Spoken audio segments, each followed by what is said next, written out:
গিন্নি ও আসছি গো আসছি, কানের মাথা খেয়ে নিল। এই দেখো গিন্নি কি এনেছি, দই রসগোল্লা মহারাজ দিয়েছেন। ওই দেখি দেখি দেখি, ইমা এত বড় হাঁড়িতে মোটে একটা রসগোল্লা। এই মরেছে, খিদের চোটে তো সব খেয়ে ফেলেছি। কি গো চুপ করে আছো কেন? বাকি রসগোল্লা কোথায় গেল? ইয়ে না মানে, হ্যাঁ মানে ওই পথে আস্তে আস্তে খুব খিদে পেয়েছিল তো, তাই খেয়ে ফেলেছি গিন্নি। কি তুমি এটা পারলে? ঘরে একটা জল জ্যান্ত বউ থাকতে তুমি সব কটা রসগোল্লা খেয়ে নিতে পারলে? আহ গিন্নি, সব কটা তো খাইনি।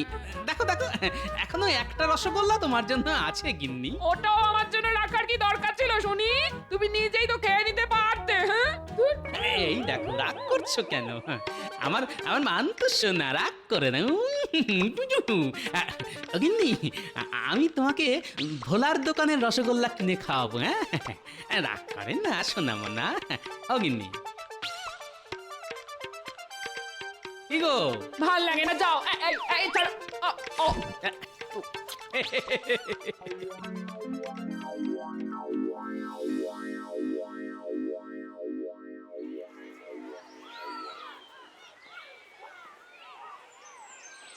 ওরে বাপরে, হ্যাঁ এত বড় হাট! আমাদের মহারাজের এসব দেখলে তো একেবারে চোখ ছানা বড়া হয়ে যাবে। আগে আগে সবকিছুর দামটা একবার একবার যাচাই করে নিতে হবে। হ্যাঁ ভাই, ও ভাই, চাল কত করে ভাই? কোন চাল নেবেন বলুন? জয়া রত্না 1 টাকা কেজি, আর বাঁশকাঠি 1.5 টাকা, আর দেরাদুন গোবিন্দভোগ 2 টাকা করে কেজি। ওরে বাবা, এত সস্তা! হ্যাঁ, আমাদের ওখানে তো ওই গোবিন্দভোগ চালই 4 টাকা কেজি। নিশ্চয়ই নিশ্চয়ই উৎপাদন বেশি হওয়ার কারণে দামও কম। হ্যাঁ। কি দাদা, কি ভাবছেন? কি চাল দেবো বলুন বলুন? না দাদা, আজ থাক, পরে একদিন আসবো।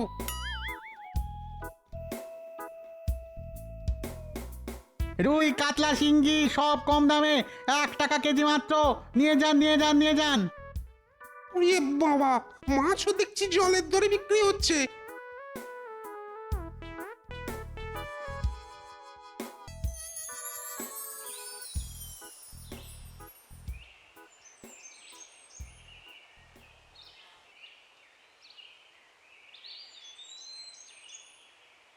এই যে চাষি ভাইয়েরা, এদিকে এদিকে এদিকে একটু শোনো।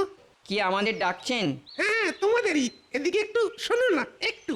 আমাকে চাষ করার পদ্ধতি, ব্যবহার করার সার সব জেনে নিতে হবে। বলুন বলুন কি বলবেন? বলছি, শোনো না, ওই আমারও না চাষ করার অনেক দিনের ইচ্ছে, ওই কিন্তু করতে পারছি না। কেন দাদা, জমির অভাব নাকি? না না, জমি আমার অনেক আছে, অনেক জমি। আমার শ্বশুর তো জমিদার, আর শ্বশুরের একমাত্র মেয়েকে আমি বিয়ে করেছি। তাহলে চাষ করুন, কে বারণ করেছে?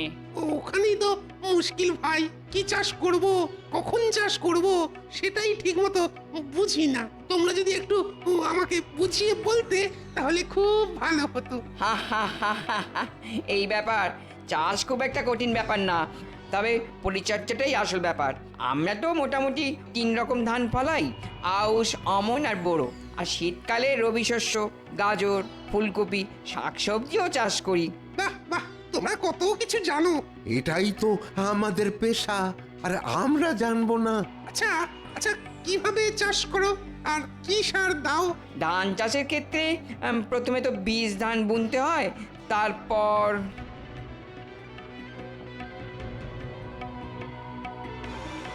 বাহ বাহ, তোমাদের কাছ থেকে অনেক কিছু জানতে পারলাম। ধন্যবাদ ধন্যবাদ চাষি ভাইয়েরা। এতে এতে ধন্যবাদের কি আছে? হ্যাঁ, এবার শুধু মাছ চাষ করার পদ্ধতিটা রপ্ত করতে হবে, তারপর খাম্বাজ রাজকে সব একেবারে উগড়ে দেবো। হ্যাঁ,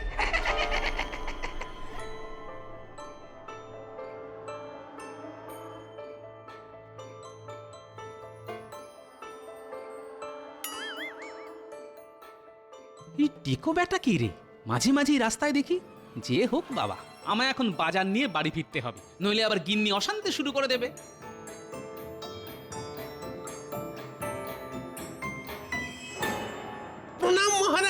বলো গুপ্তচর, কি খবর এনেছো? মহারাজ, আমি কৃষ্ণনগরের সব কিছু একসাথে পুঙ্খানুপুঙ্খভাবে রপ্ত করে লিখে এনেছি মহারাজ। মাছ চাষ, ধান চাষ, সব। সাবাস সাবাস গুপ্তচর সাবাস। এবার আমাদের রাজ্য কৃষ্ণনগরের মতো ফসল ফলাবে, কৃষ্ণনগরকে টেক্কা দেবে, নবাবের হাতের পুরস্কার পাবে।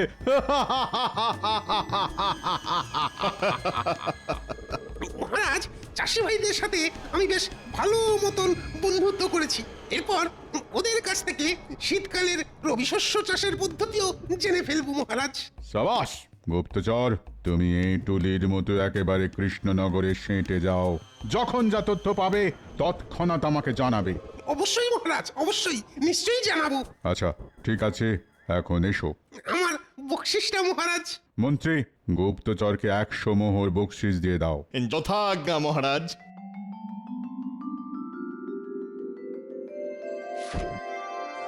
ধন্যবাদ মহারাজ, ধন্যবাদ মন্ত্রী মশাই।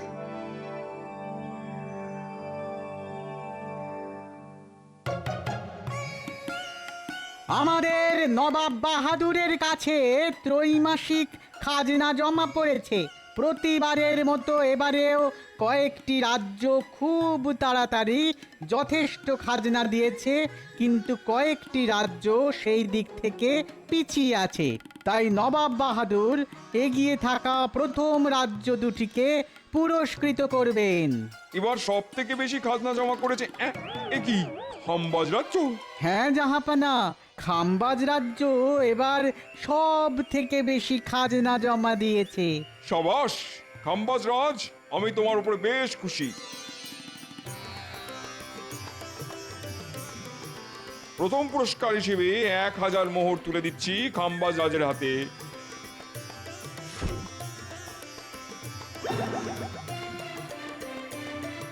দ্বিতীয় পুরস্কার পাচ্ছে কৃষ্ণনগরের রাজা কৃষ্ণচন্দ্র।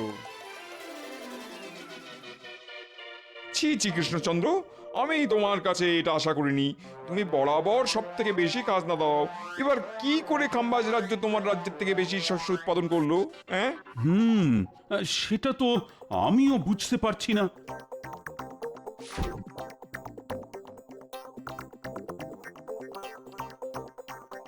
আমাদের রাজ্যে বিজ্ঞানীর বানানো বিশেষ সার দিয়ে চাষিরা চাষ করে, সেই জন্য চাষও হয় প্রচুর, আর এবারেও যথেষ্ট ধান হয়েছে।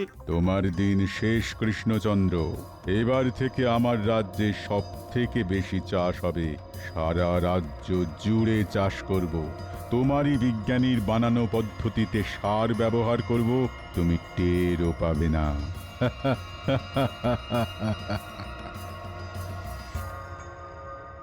মহারাজ, আমাদের অতি সত্বর একটা ব্যবস্থা নিতে হবে, নইলে কিন্তু খুব মুশকিল হয়ে যাবে।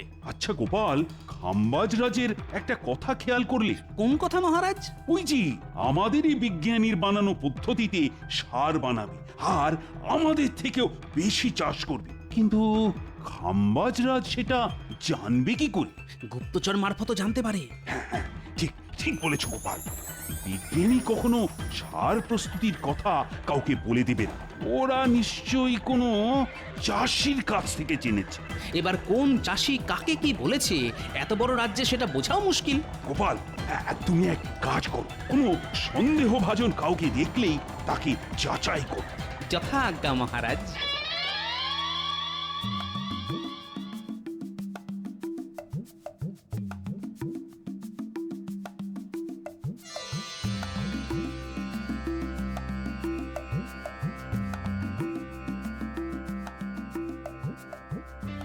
হলো কি, তুমি সেই বিকেল থেকে এদিক থেকে ওদিক আর ওদিক থেকে এদিক করছো? চিন্তায় গিন্নি, চিন্তায়। আমাদের রাজ্যে শনির নজর লেগেছে, বুঝলে? ইমা, ভোর সন্ধেবেলা কি অলক্ষণে কথা বলছো তুমি? আরে অলক্ষণে নয় গো গিন্নি, সত্যি।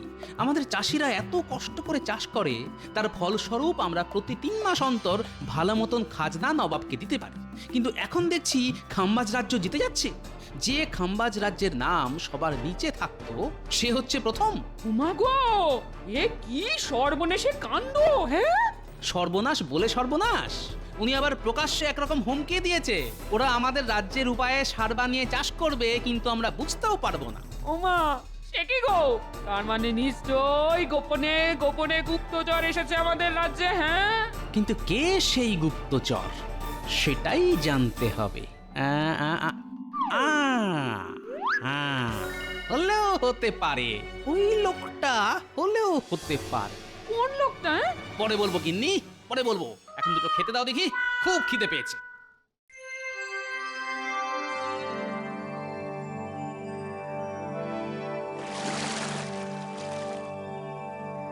বাহ, এই পুকুরটাতে তো অনেক মাছ। দাদা, কিসের চার দিয়েছেন মাছ ধরার জন্যে? এই তো ওই শুধু কেঁচো দিয়েই দাদা।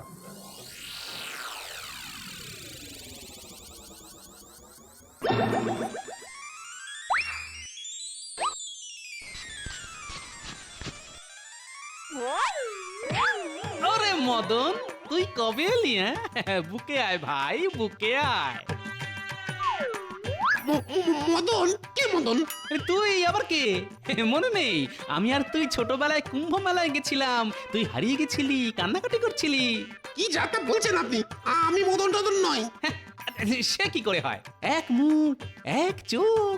আরে বাবা, না না, আপনার কোথাও ভুল হচ্ছে। আমি মদন নই। আমার 14 গোষ্ঠীতে কারোর নাম মদন ছিল না। তাহলে তুই কে? আপনি আপনার নিজের কাজ করুন গিয়ে। আমি কে জেনে আপনার কি লাভ?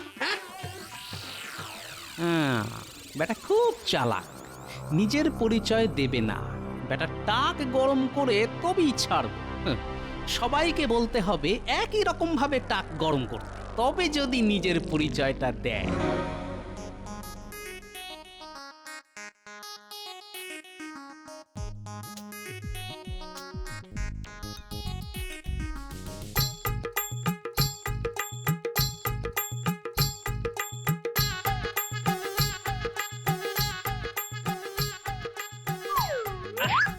ও বাপ রে বাপ! আরে মদনা, জানিস আজকে তোর মতন আরেকটা লোককে দেখলাম। ওরে বাপ রে! টাক একেবারে গরম হয়ে গেল যে। ও বাবা! উফ, কি দাদা? হ্যাঁ, তখন থেকে মারছেন কেন বলেন তো? আমি মদন নই। আরে দূর দূর, কিছু মনে করো না ভাই, আমি ভাবলাম মদন।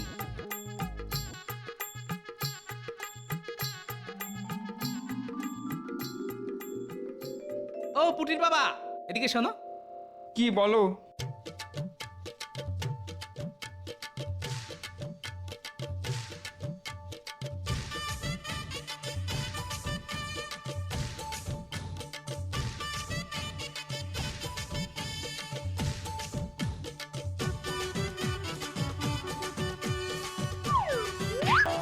ওরে মদন রে, কতদিন পরে তোকে দেখলাম রে ভাই। কবে এলি ভাই? আমাদের বাড়ি চল। কোথায় আছিস ভাই? দূর বাবা, কে মদন? কোথাকার মদন? হ্যাঁ, কি যাতা বলছিস তুই? তুই তো আমাদের হারিয়ে যাওয়া বন্ধু মদন। তোকে এরকম টাকে মারলে রেগে যেতিস। উফ, ওরে বাবা, মারছেন কেন? এই মদন, বল না ভাই, তুই কবে এলি? তুই না বললে আবার টাক গরম করবো। এই তো আচ্ছা মুশকিল। হ্যাঁ, তুই বলবি নাকি? বলছি বলছি বলছি। আমাকে আমাকে খাম্বাজ রাজা পাঠিয়েছে কৃষ্ণনগরের ওই চাষাবাদ সবকিছু পুঙ্খানুপুঙ্খ জেনে ওনাকে বলতে। তাহলে আমাদের রাজ্যেও ভালো ফলন হবে আর কি। ও, এই ব্যাপার। তুই এই সব কিছু লিখে দিবি আর নবাবের সামনে গিয়েও বলবি, নইলে মেরে তোর টাক একেবারে গরম করে দেবো। আচ্ছা, ঠিক আছে ঠিক আছে। কি কাম্বাজরাজ, তুমি তার মানে এই উপায়ে কৃষ্ণনগরকে হারিয়েছো? ছি ছি ছি ছি ছি ছি ছি। না মানে ওসব মানে শুনবো না। আজ থেকে তোমার রাজ্যের 1000 বিঘা জমি আমি কৃষ্ণনগরের নামে করে দিলাম। ফের যদি এরকম নকল করতে দেখি, তোমার পুরো রাজ্যটাই ওদের দিয়ে দেবো। ক্ষমা করুন জাহাপানা, জাহাপানা ক্ষমা করুন, ভুল হয়ে গেছে। আমরা তাহলে এখন আসি। হ্যাঁ, এসো। চলি হে টেকো মদন। ওরে বাবারে, আমি মদন নই। সাবাস গোপাল, সাবাস। ওহ, তোমার বিচক্ষণতার জন্য আবার আমাদের রাজ্য বেঁচে গেল। তোমায় যে কি বলে ধন্যবাদ জানাবো জানি না গোপাল।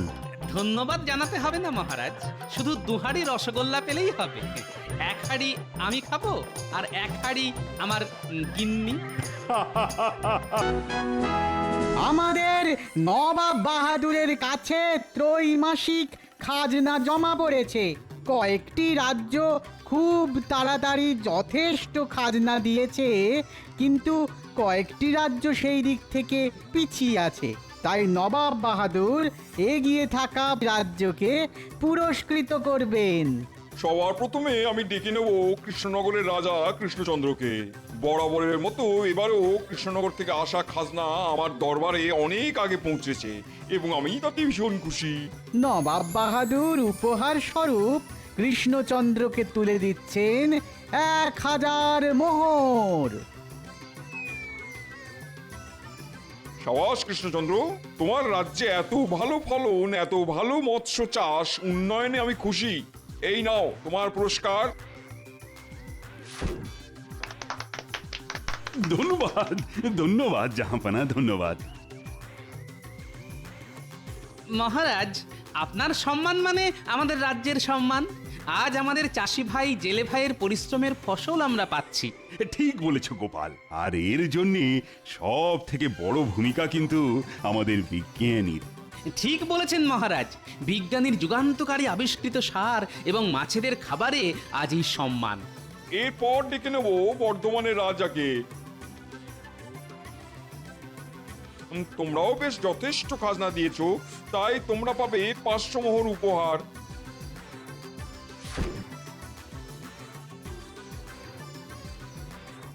এরপর ডেকে নেব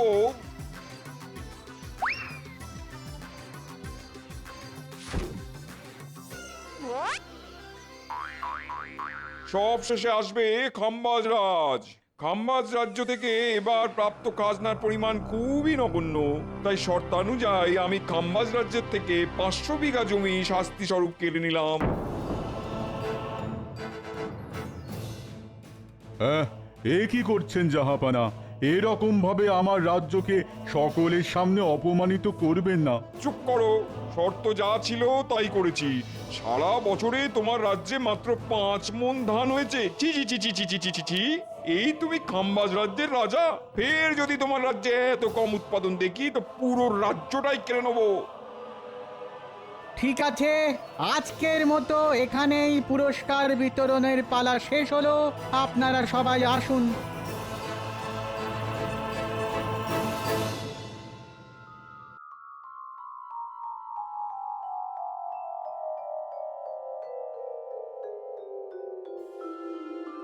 হায় হায় হায়, হায় হায় হায়, আমার কি সর্বনাশ হলো! মহারাজ, এত সহজে ভেঙে পড়বেন না, আমাদেরকে ঘুরে দাঁড়াতেই হবে। কিন্তু ঘুরে দাঁড়াবো যে, তার জন্য আমাদের তো সেরকম আবহাওয়া নয় যে যে আগামী 3 মাসের মধ্যেই মাঠে একেবারে সোনার ফসল ফলিয়ে দেব। দেখুন মহারাজ, কৃষ্ণচন্দ্রের রাজ্যের মাটি আর আমাদের রাজ্যের মাটির মধ্যে এমন কোনো আহামরি পার্থক্য নেই। তবুও কৃষ্ণচন্দ্রের রাজ্য আমাদের থেকে শতগুণে এগিয়ে। তার কারণ ওদের রাজ্যের জমিতে ব্যবহার করা সার এবং পরিচর্যা, পুকুরে দেওয়া মাছেদের খাবার, এই সব কারণেই ওই রাজ্যের উৎপাদন বেশি। তাহলে এক্ষুনি কৃষ্ণনগরের কাছে ওদের চাষ আবাদের পদ্ধতি বিস্তৃত বর্ণনা জানতে চেয়ে চিঠি লিখে পাঠাও। না মহারাজ, কৃষ্ণচন্দ্র কখনোই আমাদেরকে ওদের রাজ্যের সমৃদ্ধির গোপন রহস্য নিজে থেকে বলতে চাইবে না। তাছাড়া ছলে বলে কুশলে কৃষ্ণচন্দ্রকে রাজি করানো গেলেও মাঝে বাধা হয়ে দাঁড়াবে ওই গোপাল।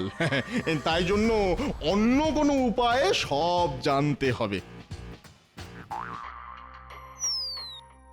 পেয়ে গেছি কোন মন্ত্রী।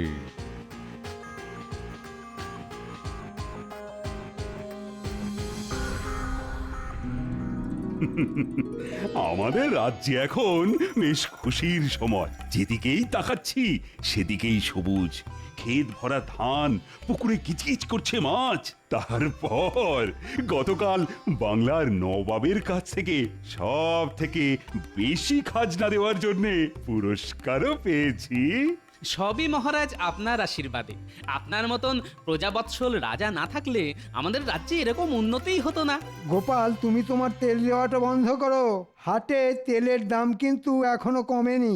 এই তোমরা একে অপরের পেছনে লাগাটা বন্ধ করো তো। আমি তোমাদেরকে একটা সুখবর শোনাতে চলেছি। তোমরা প্রত্যেকে নিজেদের কাজ সুষ্ঠুভাবে করো, তাহলে এর পরের বছরেও আমরা যথেষ্ট খাজনা জমা করতে পারবো। সবই তো হলো মহারাজ। এই আনন্দে যদি একটু পেট পুজোর ব্যবস্থা হতো তাহলে মন্দ হতো না। জানি জানি তুমি এরকমই একটা বায়না করবে, আর সেটা আমি আগে থেকেই বুঝতে পেরেছি। আর তাই আগে থেকেই পেট পুজোরও বন্দোবস্ত করে রেখেছি। উমা, খাবার কি শুধু গোপালের জন্যই? আমরা সবাই ব্রাত্য। আরে না না না, সকলের জন্যই আছে। এই সে এলো বলে।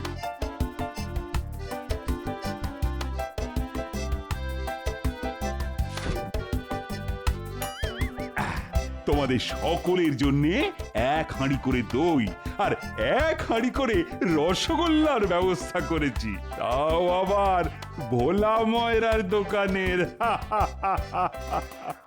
সাধু সাধু।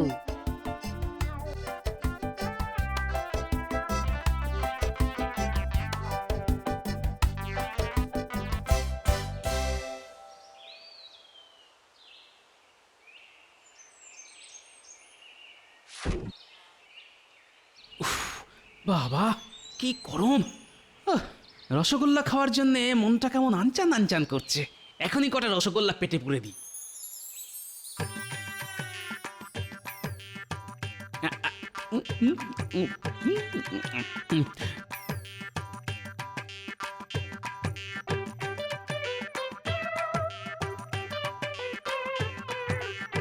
এটা কি রে?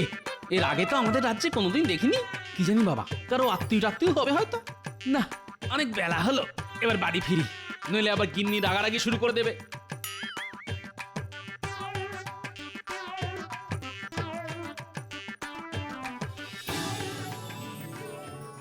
ওই গো, ও গিন্নি, কোথায় গেলে গো?